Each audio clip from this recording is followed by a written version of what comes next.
একবার এক নামাজে ওনার নাতিদেরকে নিয়ে হাজির হলেন, হাসান হুসাইন রাদিয়াল্লাহু আনহুমাকে নিয়ে। তো নামাজের এক সিজদায় বিশ্বনবী এমন লম্বা সময় সিজদায় পড়ে রইলেন, মাথা আর উঠান না। মুসল্লিরা তো অবাক, সাহাবারা ভাবলেন হায় রে, নবীজি অসুস্থ হয়ে গেলেন নাকি, অথবা ওহী নাজিল হলো নাকি।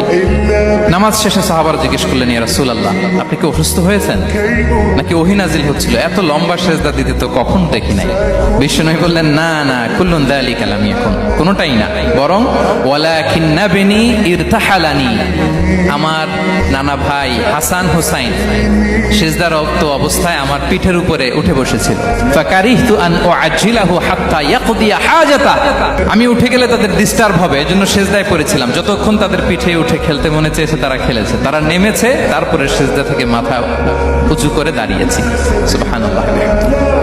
তা আমরা কাঁধে নিয়ে খেলবো তো দূরের কথা, আমরা অনেকে বাচ্চাদেরকে মসজিদে